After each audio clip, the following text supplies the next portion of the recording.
a todos i bienvenidos a un nuevo episodio de Calaixos Endreçats, el podcast de la Fundació Carme Vidal Xifra de Neuropsicopedagogía. Hoy nos acompaña Silvia Mayoral, ya la conocéis, ella es neuropsicopedagoga de la Fundació. Hola Silvia, bienvenida. Hola Ana. Pues bien, hoy con Silvia queremos hablar de un tema que es bastante común y es que seguramente a todos nos ha ocurrido que hay algunos conceptos que nos ha costado más aprender que otros o que a veces nos olvidamos de cosas que pueden parecer muy obvias. Pues bien, todo esto tiene una explicación y hoy queremos hablar de ese por qué. La respuesta está muy vinculada a entender cómo funciona nuestro cerebro. Este será el tema central de hoy, pero no solo eso. Silvia también nos explicará y nos dará ejemplos cotidianos de nuestro día a día para entender la importancia de conocer cómo trabaja nuestro cerebro. Bueno, Silvia, la primera pregunta es obligada. ¿Qué importancia hay en entender, en comprender cómo funciona nuestro cerebro? A ver, Ana, yo creo que tiene muchísima importancia porque este entender cómo funciona nuestro cerebro nos ayuda a entendernos. Nos ayuda a entendernos porque creo que todos, ¿no? Tú ponías ejemplos, todos podemos haber vivido situaciones como cómo es que siempre pierdo las llaves, cómo es que nunca sé dónde me he dejado el móvil, puedo ir al súper y salir del súper sin haber comprado lo que entraba a comprar.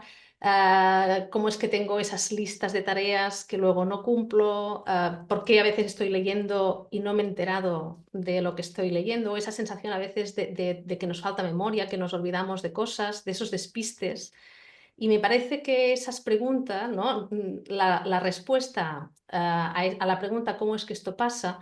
Yo creo que tiene una utilidad para cada persona pues muy importante porque, y además ayudar a entender por qué estas situaciones se repiten constantemente. No es que una vez nos olvidemos las llaves, sino que puede ser que esas situaciones se vayan repitiendo. Luego la respuesta, pues está, la respuesta nos la da la teoría PAS. La teoría PAS es una teoría basada en la neurología que nos habla de los procesos cognitivos, de los cuatro procesos que todos y todas tenemos. De hecho, la teoría PAS, con dos S, es el acrónimo de los cuatro procesos cognitivos, que es planificación, atención, simultáneo y secuencial. Y estos procesos no solo nos permiten aprender, sino que están en la vida, están en nuestro día a día. Y por lo tanto, conocer cómo aprende este cerebro, cómo funciona este cerebro, nos puede ayudar a entendernos más con nosotros mismos. A mí, Ana, me va bien un ejemplo. Imagínate que ponemos un coche dentro de un túnel de lavado y el coche saliera sucio. A ninguno de nosotros se nos ocurriría pensar que el problema está en el resultado, en el coche sucio. Todos diríamos, alguna cosa ha pasado en los engranajes de este túnel que nos explican que el coche no salga limpio. Pues la teoría PAS nos permite poner el foco en lo que pasa dentro, no en las conductas que hacemos o en aquellas cosas que nos podemos tener dificultad, sino en cómo es que esto pasa, cuáles son aquellos engranajes que nos explican este resultado. Muy bien, muy interesante. Me ha gustado mucho también cuando has apuntado que porque esos errores que cometemos terminan siendo cíclicos a veces, ¿no? Y los repetimos, pues ahora explicaremos el por qué. Pero bueno, de toda la teoría que has explicado, que puede resultar un poco compleja, sobre todo por las personas que no estamos familiarizadas, imagino que desde la fundación tenéis algún tipo de recurso o alguna herramienta que os permita transmitir este concepto a las personas, digamos, del día a día. Tenemos, nosotros ya sabéis que un recurso que nos ayuda muchísimo es el recurso de la metáfora. En algún podcast hemos hablado pues, de que nuestro cerebro es como esta casa de dos plantas, que en el piso de arriba tenemos nuestros procesos cognitivos y en nuestros sótanos, en este piso de abajo, tenemos la cocina de las emociones. Estos procesos cognitivos estarían en este piso de arriba. Es como si todos en este piso de arriba tuviéramos una mesa de cuatro patas. Todos tenemos las mismas patas, pero cada uno de nosotros tiene nuestro perfil cognitivo propio. Por lo tanto, cada cerebro es distinto. Esto sería como casi la huella dactilar, que cada persona pues tiene sus procesos cognitivos. Y por lo Muy bien. tanto, a ver, ahora, ¿no? Para que podamos hacernos estos procesos cognitivos, yo os explicaré cada una de las patas de la mesa, pero hay una cosa que a mí, cuando me ayudó mucho a entender el cerebro, que es que podríamos pensar que el estado natural del cerebro es el estar atento, Cuando necesitamos aprender muchas veces en las escuelas, vemos que los niños están atentos a todo menos a lo que toca y pensaríamos que ese no es el estado natural. Pues lo que nos dice la neurociencia es que el estado natural del cerebro es el ensimismamiento y por lo tanto esto sería como si tuviéramos un coche que lo pudiéramos poner en modo ralentí. Claro que el coche puede correr, igual que nuestro cerebro puede aprender, pero nuestro cerebro también tiene ese modo ralentí. Y ese modo ralentí es ese modo natural de nuestro cerebro hacia que es el ensimismamiento. Es ese cuando estamos con nuestras, ¿no? Con nuestra linterna, con nuestra atención en nuestras cosas. Pero ese modo de ensimismamiento no nos hace sufrir. Es cuando estamos a gusto con nuestras historias, pero estamos bien. Luego, eso es importante porque ahí entraría la primera pata de la mesa. Cuando nosotros queremos aprender, necesitamos salir de este modo ralentí. Y la primera pata de la mesa que nos permite salir de este modo ralentí es la linterna. Sería la A de la teoría PAS. Nosotros no entraremos en profundizar en qué partes del cerebro sustentan cada proceso cognitivo, pero sí que esta teoría PAS está basada en los estudios de Das y de Luria, y si alguien quisiera más información, pues nos la puede pedir. Nosotros queremos dar una visión más práctica de cómo esto nos puede ayudar a entendernos. Esta primera pata, ¿no?, de la mesa, esta linterna, la necesitamos para enfocar aquello que nos dicen, vemos, oímos. Es fácil, ahora imagínate que estuviéramos viendo una película, nuestra linterna estaría enfocando la película, pero si hubiera un ruido muy fuerte o toda nuestra linterna, en ese momento seguro que enfocaría hacia afuera. Puede ser también, Ana, que imagínate que vamos en el coche escuchando un podcast y ese podcast pues no nos interesa mucho. Es fácil que en ese momento nos pongamos en ese modo ralentí que tiene nuestro cerebro, que es ese modo natural, y vayamos al ensimismamiento. Si en ese momento nuestra amígdala está muy activada, en esta cocina de las emociones, este sensor de peligro está activado, ese modo ralentí sería como si cuando estamos en modo ralentí en un coche apretáramos el gas, que haya ese ruido de ¿Mm? porque no hay ninguna marcha puesta. Y en ese sería luego, no sería estado de ensimismamiento, sería cuando entramos en un modo rumiación. Ahí ese estado no nos daría tranquilidad. Como el estado de ensimismamiento sí nos da tranquilidad, cuando estamos en rumiación es cuando damos vueltas, vueltas y eso nos hace sufrir mucho. Luego, Vale, nuestra linterna es la que aquí diríamos, ¿y cómo podemos, ¿no?, que esta linterna que nos permite enfocar, cuál es el proceso cuando no enfoca donde toca o muchas veces en las escuelas, o nosotros mismos? Ahí el problema no estaría en la linterna. Es muy difícil que una linterna falle porque la linterna nos permite entrar la información. Y si alguien tuviera un problema de linterna, pues tendría muchos problemas para la vida cotidiana. Lo que muchas veces falla es la mano que sustenta esta linterna, que ahí tendríamos otra de las patas de la mesa, que es nuestro director de orquesta. Nuestro director de orquesta tiene pues tres tareas, que es que, a ver, lo mismo que haría un director de orquesta, es saber qué quiero, qué me piden, cómo lo hago para realizar, ¿no?, para llevar a cabo este objetivo y revisar. De algún modo se asegura que todo afine. En nuestro día a día necesitamos constantemente a nuestro director de orquesta. Si yo quiero llegar a la hora al trabajo, pues necesito pensar cómo lo haré. ¿Cómo lo haré? ¿Voy en coche? ¿Voy en transporte público? ¿Voy en moto? ¿A qué hora salgo para no encontrar tráfico? Y luego mi director necesita pues revisar. ¿Es la estrategia que he utilizado me ha ido bien? ¿No me ha ido bien? O revisar, ¿no? Revisa el proceso y hacemos los cambios pertinentes. Este director de orquesta está en la vida, por lo tanto, cualquiera de las situaciones, por ejemplo, cuando no nos acordamos de alguna cosa que para nosotros sea importante acordarnos, ahí nuestro director de orquesta lo que necesita es buscar una estrategia. Y cuando buscamos estrategias, nuestro director tiene como dos cajas de herramientas que serían las dos patas de la mesa que nos faltan, ¿eh? Tenemos las estrategias de nuestra tele y las estrategias del loro. Cuando nosotros, nuestra tele es aquellas herramientas que nos permiten el patrón visual. Si ahora nos imaginamos un coche y cada uno que se imagine pues, el coche que quiera. Seguro que todos nos hemos imaginado coches distintos, pero alguno quizás se habrá imaginado el coche que se quiere comprar, o el coche que ya tiene, o el coche que ha visto pasar esta mañana, pero será todos y cada uno de nosotros, gracias a nuestra tele, que podemos ver la imagen de ese coche. Nuestra tele también nos ayuda a dar sentido, dar significado. Por ejemplo, yo, bueno, me siento mucho más segura con esta caja de herramientas de la tele que con las del loro, y cuando me quiero acordar de nombres, me acuerdo el año pasado que había una estudiante que tenía el pelo corto y rizado y tenía un mechón rubio aquí en la parte de delante del pelo. Y esta chica se llamaba Abril y yo me acuerdo que dije, vale, este rizo rubio es como una flor de las que nacen en el mes de abril. Y cada vez que la veía, pues a mí este dar significado me ayudó a acordarme del nombre de Abril. Por lo tanto, nuestra tele nos permite ese dar significado. Estas teles a veces nos pueden llevar a que llenemos los vacíos de información. Por ejemplo, si decimos quedamos en el sitio de siempre, y ahí el sitio de siempre, yo le doy un significado que no es el mismo que le das tú. Cuando, si hemos quedado a aquella hora es cuando decimos, ay, habremos quedado aquí.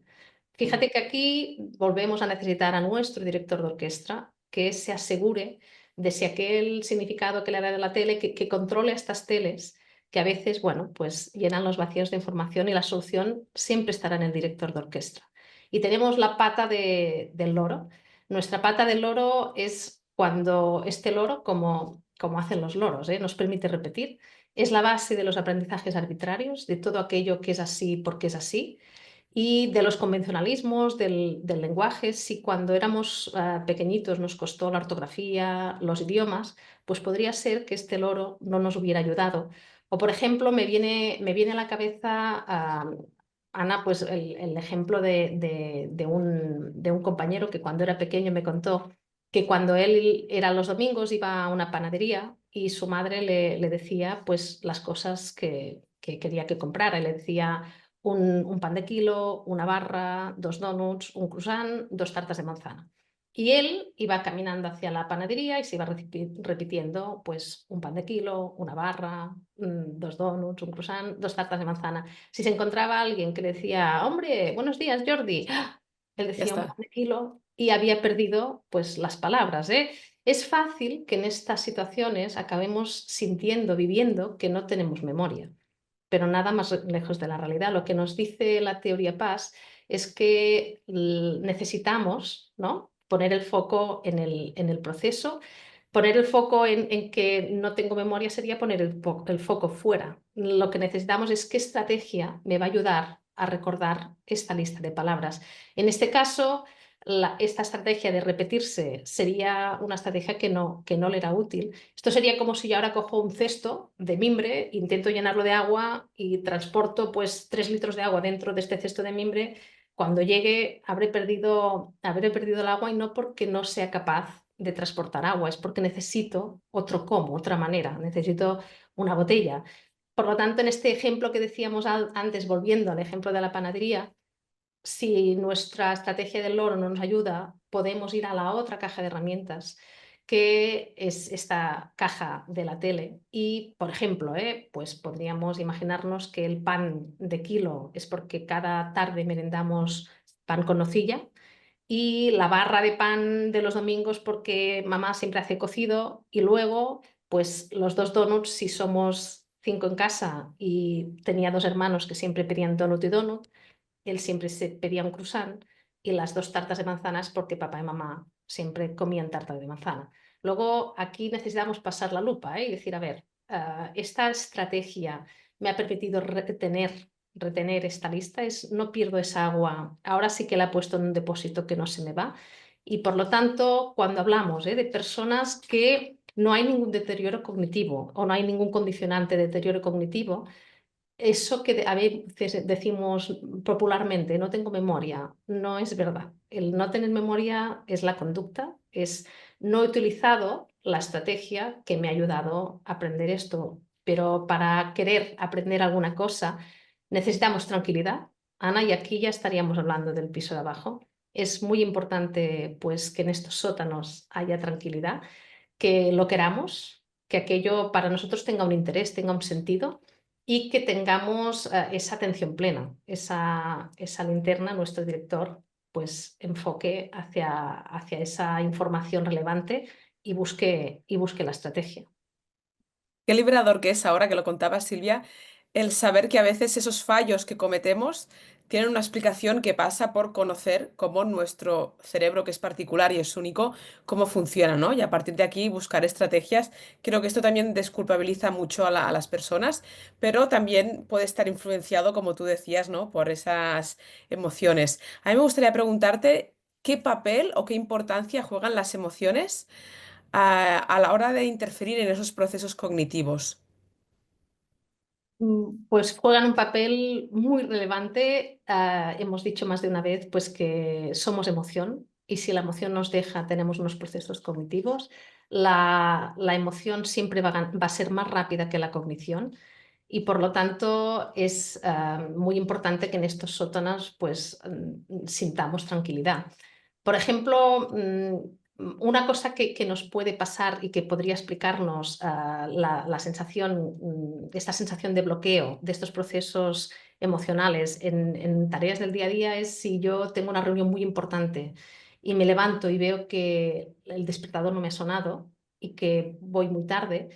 Ahí lo más probable es que en estos sótanos, en esta cocina de las emociones, haya una explosión y sienta que me cuesta muchísimo planificarme qué hago, cómo lo hago, porque sería en ese momento esa explosión enviaría al garete a mi director de orquesta. O si yo estoy pues en una reunión y recibo una llamada de que un familiar muy cercano pues está en el hospital y está muy grave. Ese salir de la reunión, ahí esa explosión seguro pues que echaría al traste a nuestro director de orquesta. Y sí que también, Ana, en las situaciones del día a día, cuando nos equivocamos, hay una cosa que es muy importante porque es muy fácil que nos riñamos. Es muy fácil que si nos pasan cosas que se repiten, que pierdo pues las llaves, que pierdo la tarjeta, que no sé dónde he dejado esto, que me he dejado, que no sé si he apagado el fuego o no he apagado el fuego, o que dije que apagaré la calefacción y me la he dejado abierta. Esas situaciones es muy fácil que nos riñamos y ahí también es muy importante entender qué es lo que está pasando en nuestro cerebro. Nuestro cerebro tiende a ir a mínimos y tiende a repetir patrones. Por lo tanto, aquello que hemos interiorizado y que hemos automatizado explicaría que repitamos los mismos errores. Y es normal, porque nuestro cerebro, cuando coge rutinas, aquello que habíamos dicho, esas redes neurales, nos ganan la partida. Por lo tanto, es normal que nos pase y para salir de esos patrones aprendidos, esas situaciones interiorizadas, primero necesitamos no regañarnos, perdonarnos y buscar fíjate, para salir, por ejemplo, yo te pongo un ejemplo, imagínate que tengo la cisterna que se me ha estropeado y por lo tanto si tiro la cadena empieza a derramarse agua. Si yo digo, sobre todo, que nadie tira la cisterna, todos dirán que sí, pero igual soy yo la primera que cuando quiero ir al lavabo voy aquí al lavabo, tiro la cisterna y luego veo que empieza a perder agua. ¿Ahí qué puedo hacer? Ahí necesitamos hacer alguna cosa que rompa la lógica, que nos llame la atención. Por ejemplo, imagínate que pongo un zapato encima del baño. Cuando yo vaya al baño y vea el zapato, ahí eso me llamará mi atención, mi linterna. Y el director se va a preguntar a ver qué está pasando aquí. Ese diálogo interno, esa autorregulación que nos permite decir, a ver, ¿cómo es que yo he puesto aquí un zapato? Y vamos a poder, fíjate, cambiar aquel patrón aprendido, porque vamos a frenar y vamos a decir, ¡ay! Que estaba la cisterna estropeada. Por lo tanto, cuando queremos cambiar aquello que repetimos, que son patrones aprendidos, necesitamos parar y necesitamos pensar cómo lo haremos y pasar a la acción, hacer algo distinto. Porque si no pasamos a la acción, y nos decimos simplemente, ay, mañana me tengo que acordar de cerrar el fuego o necesito acordarme de hacer esa llamada, no va a funcionar, porque no habremos pensado el cómo y no habremos pasado a la acción. Y ahí es cuando pueden aparecer esos reproches. Yo me acuerdo de una amiga que me explicó que ella vivía en Marbella y organizó una salida con un grupo de 20 que se iban al teatro a Granada. Y me dijo, Silvia, no te podrás creer lo que me ha pasado, que hemos hecho toda la excursión de 1 hora y media, pues un grupo de 20, y cuando hemos llegado no era el 24 de marzo, era el 24 de abril. Y ella me dijo, qué desastre, qué mal, siempre me pasa lo mismo, siempre la lío. Y ha ido cogiendo como la fama de despistada, de que, bueno, pues de que va patinando. Fíjate que ahí, en esos sótanos, en esa cocina de las emociones, vamos a ir acumulando esas creencias de qué desastre, que no doy pie con bola. Cuando el poder entender todo esto que nos aporta la teoría en paz, poder entender que nuestro cerebro, pues estas patinadas, es este director de orquesta, no somos un desastre, el director de orquesta ha patinado y poder pensar cómo lo haremos para pasar a la acción y crear cambios. Me ha gustado mucho esto que has explicado, Silvia, sobre todo porque pasa por una resolución, ¿no? Y aquí hay como un mensaje de esperanza en el sentido de decir, bueno, nos pasa a todos, pero la solución pasa por lo que has explicado. Y a mí me ha recordado mucho, te quería comentar un caso que imagino que mucha gente se siente identificada, que es ese tipo de persona que necesita siempre tenerlo todo controlado y en el momento en que algo falla o está fuera de, ¿no? de su previsión, ahí hay como un bloqueo, ¿no? Eso tiene que ver también con las emociones, con la inseguridad. ¿También sería un patrón similar al que nos has explicado? Bueno, a veces, Ana, podemos buscar la seguridad fuera. La seguridad nunca está en fuera, sino que está dentro. Y a veces esa necesidad de controlar, de que las cosas sean exactamente como nosotros queremos, pero fíjate que podemos controlar lo que está en nuestras manos. Cuando queremos controlar algo que no está en nuestras manos, nos hemos hablado muchas veces de las mochilas, y eso nos da seguridad, sería una falsa seguridad, porque la seguridad no está en que las cosas estén ah, fuera, ¿eh? Como yo de alguna manera impongo, sino la seguridad está dentro, en lo que depende de mí y qué hago sobre lo que depende de mí. Claro, y también quizá ese ver que las expectativas que yo tenía o no se cumplen puede que bloqueen esa cognición, ¿no? De buscar una alternativa y decir, bueno, pues no es este camino, será otro, ¿no?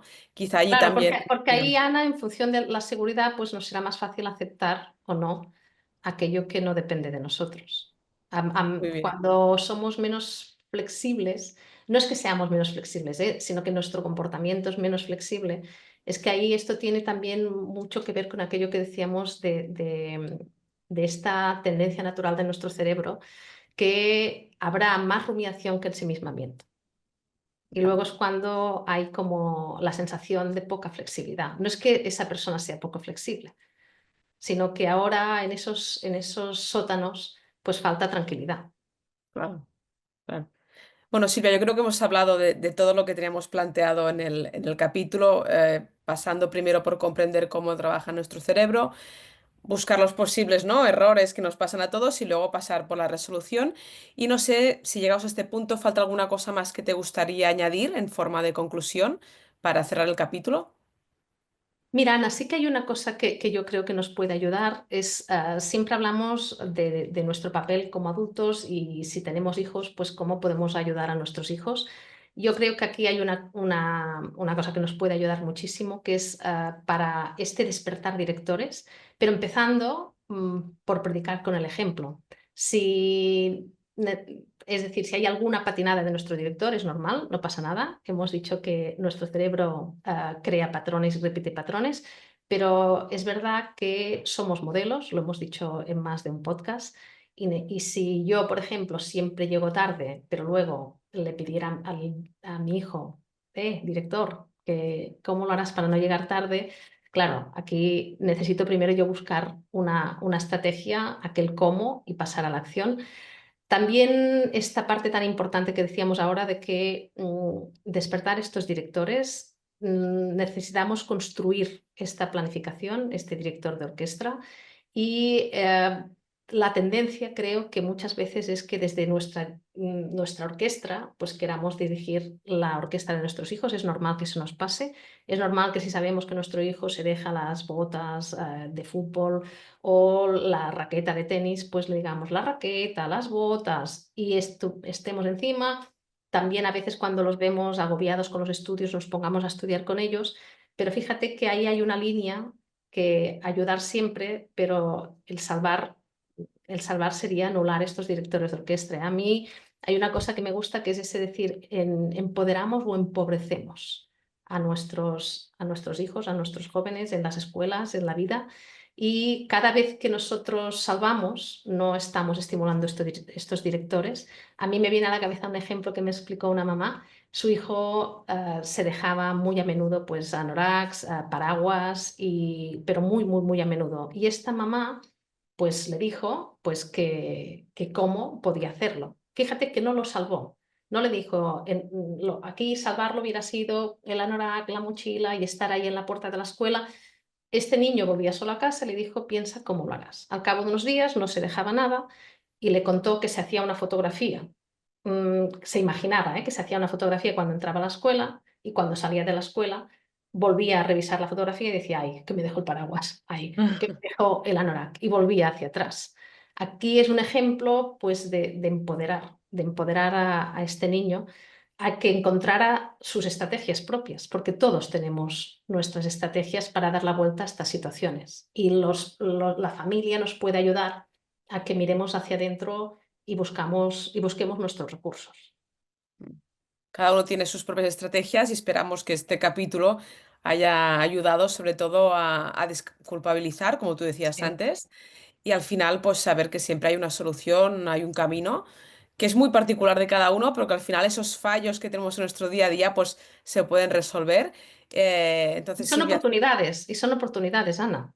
Para resolverlo, sí que esta parte de ayudar a anticipar a los niños que hemos dicho más de una vez las situaciones para que luego puedan trazar sus planes para llegar a sus objetivos y acompañarlos. Fíjate que hay una frase, yo quería acabar con una frase, Ana, que sabes que nos gusta mucho las frases, son de Leslie, es de Leslie Hart, es una neurocientífica que dice que enseñar sin saber cómo funciona el cerebro es como querer diseñar un guante sin haber visto nunca una mano.